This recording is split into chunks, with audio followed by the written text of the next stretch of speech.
Assalamualaikum warahmatullahi wabarakatuh. Perkenalkan, nama saya Abel Prasta Berizal.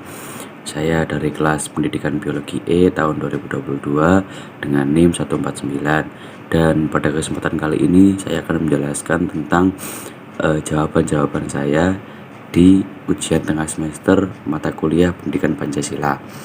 Oke, mulai masuk ke soal yang pertama.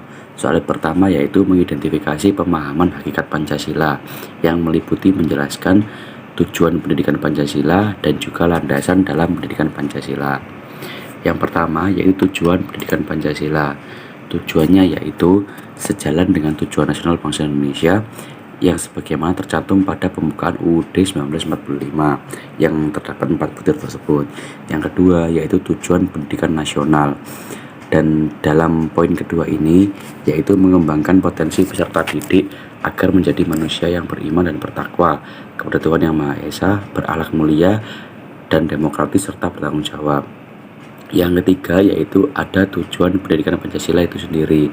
Tujuannya yaitu memperkuat Pancasila sebagai filsafat negara, memberikan pemahaman dan penghayatan atas jiwa dan nilai-nilai dasar Pancasila.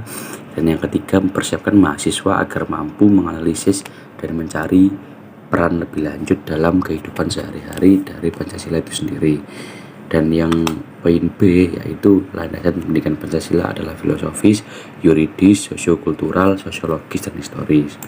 Pertanyaan kedua yaitu mengidentifikasi implementasi Pancasila yang menjelaskan Pancasila pada awal-awal masa kehidupan. Pada awal masa kerajaan tradisional dan juga masa kerajaan nasional. Yang pertama yaitu masa kehidupan awal. Dinilai Pancasila pada kehidupan awal yaitu masih relatif dasar, karena pada kehidupan awal ini ya aktivitas manusia tidak terlalu banyak, mungkin hanya mencari makanan dan juga menjaga anak-anak mereka, dan itu merupakan sudah contoh atau implementasi dari pendidikan Pancasila itu sendiri atau dari Pancasila itu sendiri. Rasa saling menghargai dan juga rasa saling tenggang rasa juga sudah mulai tumbuh di awal kehidupan ini.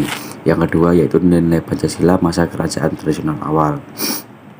Pada masa ini kerajaan yang baru terbentuk yaitu ajaran Hindu dan Buddha, dan apapun aliran agama kerajaan tersebut pasti akan mengajarkan apa itu dasar-dasar Pancasila, yang sebagaimana kita tahu adalah seperti saling tenggang rasa, saling membantu, tolong menolong, dan lain sebagainya. Dan yang kedua yaitu yang ketiga yaitu nilai Pancasila pada masa kerajaan nasional. Dan pada masa ini Pancasila dikenal sebagai Pancasila Krama, yaitu tidak boleh melakukan kekerasan, tidak boleh mencuri, tidak boleh berjiwa dengki, tidak boleh berbohong, tidak boleh mabuk dan minum minuman keras. Yang ketiga yaitu mengidentifikasi nilai Pancasila sebagai upaya mempertahankan dan mengisi kemerdekaan Indonesia. Yang pertama yaitu nilai-nilai patriotisme bangsa Indonesia ketika melawan penjajah sampai masa proklamasi kemerdekaan, yang seperti kita tahu nilai yang digunakan atau nilai yang menjadi dasar dari para pejuang untuk melawan penjajah yaitu rela berkorban, mengorbankan pikiran, tenaga, harta, bahkan nyawa, memiliki sifat pemimpin, memiliki keberanian, dan memiliki pemikiran visioner untuk merumuskan strategi. Dan yang kedua yaitu Pancasila sebagai upaya mempertahankan dan mengisi kemerdekaan. Dan nilai-nilai Pancasila yang digunakan untuk mengisi kemerdekaan yaitu banyak sekali. Yang pertama adalah belajar bagi mahasiswa dan juga ya berkehidupan dengan pedoman pada Pancasila itu sendiri. Oke, selanjutnya yang nomor 4 yaitu yang pertama diawali oleh pembentukan BPUPKI oleh Jepang pada 29 April 1945. Perumusan Pancasila dilakukan dalam 2 kali sidang, yaitu tanggal 29 Mei sampai 1 Juni 1945. Dengan rincian Muhammad Yamin yang mengusulkan pada hari pertama, Mr. Supomo yang mengusulkan pada hari kedua, yaitu pada 31 Mei, dan Soekarno yang mengusulkan pada hari terakhir, yaitu pada tanggal 1 Juni 1945. Dan karena usulan Soekarno yang dipilih menjadi butir Pancasila, maka dari itu 1 Juni diperingati sebagai hari lahir Pancasila. Yang B, yaitu proses pengesahannya adalah pada 18 Agustus 1945 dalam sidang PPKI yang dipimpin oleh Soekarno. Dan pada sidang ini ada pengubahan sila pertama Pancasila yang awalnya dari mematuhi atau menjalankan syariat-syariat Islam menjadi ketuhanan yang Maha Esa. Dan yang kedua, pengesahan pembukaan UUD 1945 dengan Pancasila di dalamnya.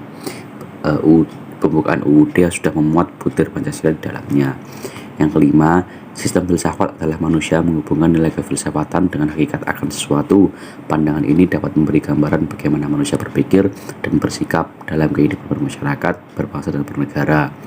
Dan ini adalah Pancasila sebagai nilai filsafat. Yang 5B, yaitu karena Pancasila berasal dari nilai luhur yang berakar dari budaya masyarakat Indonesia dan menuntut manusia berpikir kritis atas filsafat tersebut. Jadi ya karena Pancasila itu diambil dari budaya kita sendiri, jadi kita harus menjalankan sebaik mungkin karena yaitu merupakan budaya kita sendiri dan jati diri kita. Yang 5C yaitu nilai Pancasila dari persilanya, dari 1 persatu sila, yaitu sila pertama nilai ketuhanan, yang kedua kemanusiaan, yang ketiga persatuan, yang keempat kerakyatan, dan yang kelima keadilan.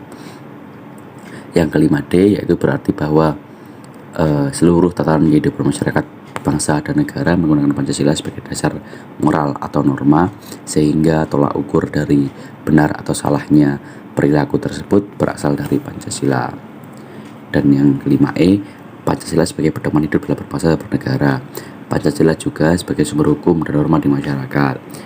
Kembali ke 5C tadi, yaitu sila pertama sebagai nilai ketuhanan, sila kedua sebagai nilai kemanusiaan, sila ketiga sebagai nilai persatuan, sila keempat sebagai nilai kerakyatan, sila keempat sebagai nilai kerakyatan, dan sila kelima sebagai nilai keadilan. Yang keenam, yaitu Pancasila memiliki kedudukan paling tinggi dan sebagai sumber hukum, namun Pancasila sebagai dasar atau pedoman bagi kehidupan berbangsa dan bernegara. Yang 6B yaitu UUD 45 sebagai sumber hukum tertinggi di dunia. Yang ke-6C, UUD 45 menempati konstitusi tertinggi dan peraturan atau hukum lain bersumber dari pasal UUD. Yang ke-6D yaitu pembukaan UUD 1945 memuat butir-butir sila Pancasila dan keduanya menjadi dasar hukum dan pedoman kehidupan berbangsa dan bernegara. Jadi itulah hubungan antara pembukaan UUD 1945 dan juga Pancasila sebagai sumber hukum atau konstitusi tertinggi di Indonesia. Yang ketujuh yaitu sifat yang sesuai dengan Pancasila. Ini yang pertama yaitu beriman dan bertakwa kepada Tuhan Yang Maha Esa. Yang kedua tidak membeda-bedakan teman. Yang ketiga saling tolong menolong sesama makhluk sosial. Yang keempat saling gotong royong. Yang kelima mengutamakan musyawarah. Yang keenam menghormati jasa pahlawan. Yang ketujuh menyeimbangkan antara hak dan kewajiban. Yang kedelapan rajin menabung. Yang kesembilan cinta tanah air. Yang ke-10 rela berkorban. Dan yang ke-11 adalah menjadi manusia bermutu. Nomor 8A yang terakhir adalah mematuhi protokol kesehatan dan segala peraturan pemerintah tentang jaga jarak, masker, dan hand sanitizer. Dan yang 8B yaitu tetap bersaing secara sehat dan membantu menyukseskan UMKM. Jadi sekian presentasi dari saya tentang jawaban UTS saya. Kurang lebihnya mohon maaf apabila ada salah kata ataupun kata yang kurang jelas. Saya mohon maaf sebesar-besarnya. Assalamualaikum warahmatullahi wabarakatuh.